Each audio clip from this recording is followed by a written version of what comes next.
How's it going, guys? Duck here. Today I got a review of a Balisong box cutter.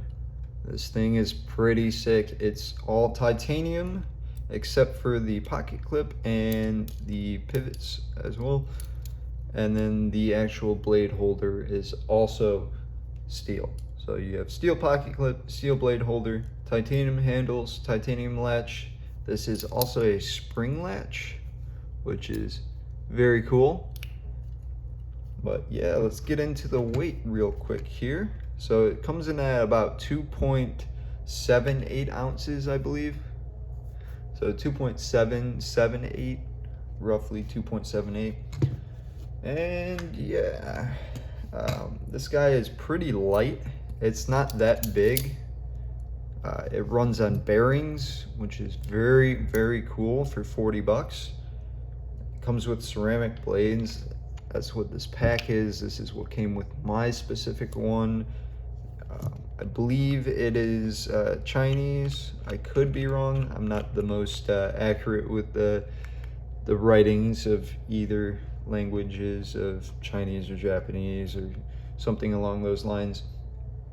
But this was from AliExpress. You can pick this guy up for about 40 bucks, which is really unique.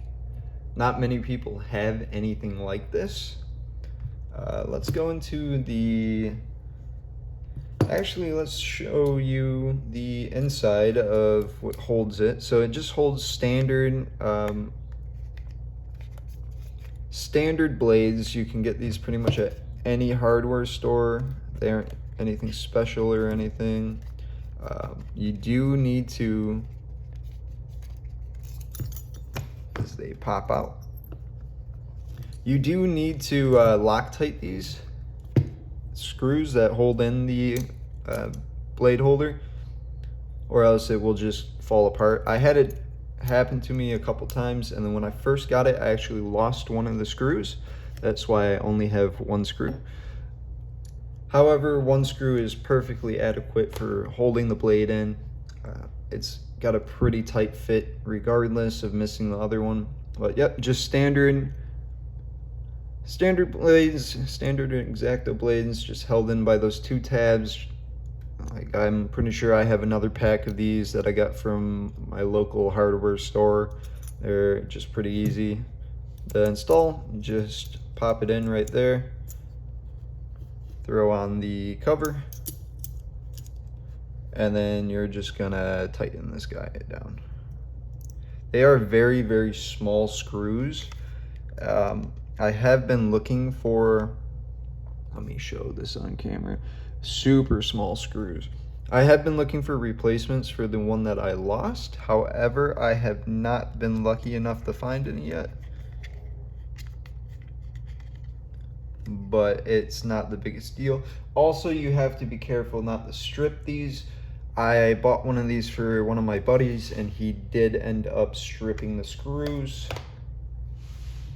So yes, titanium channel, or not, excuse me, not channel, sandwich design, really interesting. Super sharp blade. Obviously ceramic's gonna hold an edge way better than steel, so there's not really anything to talk about there. Plus, whenever this thing dies, you're just throwing it away and throwing a new one on. Really cool.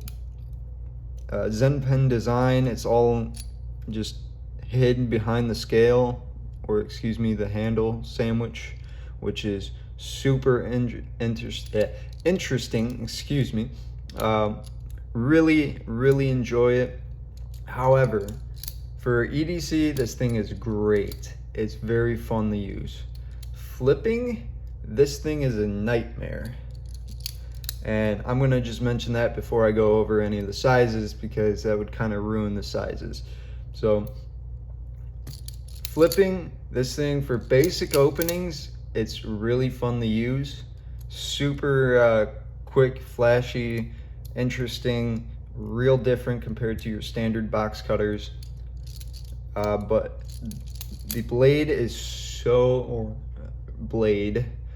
the blade holder and the blade are super light, so there's no weight to it at all. And the handles are also extremely light. So doing rollovers are kind of awful. It's very, very hard to do it. You can still do it, and doing chaplains it's almost impossible. I'm sure you can work at it and figure out how to do it, but generally it will just fly off. Like, some people say the Benchmade 51 is too light.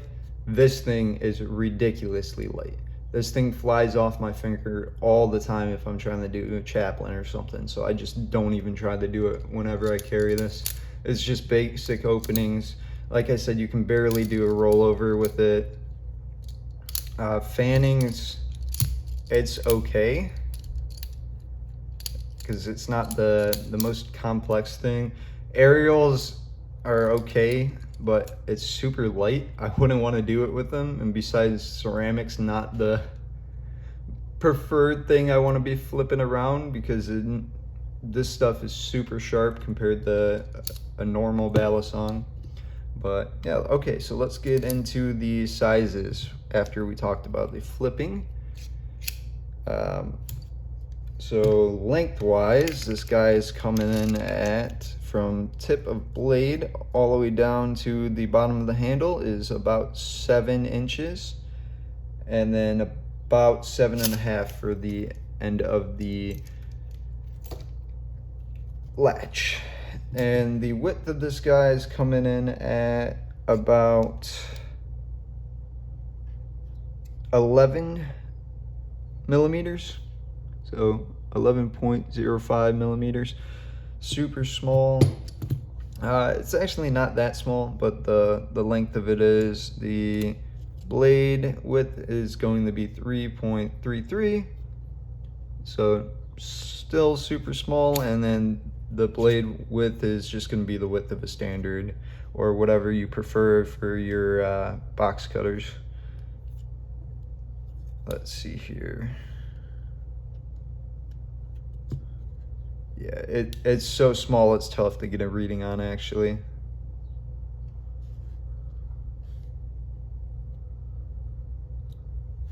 .068 for that. This thing has been great. It's actually bigger than most box cutters that I have, so you can really actually get a handle on it, which is nice. Overall, for EDC, I'd say this thing's a 9 at least. This thing is awesome. Super cool, fun, interesting, unique. Not that many people have them. It's not your standard Kershaw. For flipping, I'd say this thing's like a 5. Not even, I'd put it lower. It's probably a 3. This thing kind of sucks. It's fun to flip around, but it's not going to be anything that you're going to be doing super complex tricks with or anything like that. So let's do some size comparisons real quick. We have a monster next to a baby here, the Lucha, and then we have a Spyderco Balio, another super light Balisong, and this isn't really a Balisong, but you guys get the point. And then let's see here, I have one more that I wanted to show. Let me see if I can find it. It's probably in my other room, but we will look here. I do not have it. Give me a second. Ah, here it is. We have the Benchmade 51, or not 51, excuse me, 940. The 51's over in the corner. But very, very interesting, super enjoyable to use. Not the best for flipping, but if you're just want a Balisong for box cutting, this is a great thing for you. So any comments, questions about it? I believe I said it runs on bearings, just wanted to reinforce that. Oh, and by the way, this guy is 40 bucks. Absolutely unreal for $40. So that is why it's very good for EDC. I enjoy using this thing. It is unique, and it gets you to be able to use a Balisong while you're just working, and it's not too big. So thanks for stopping by. Have a good one.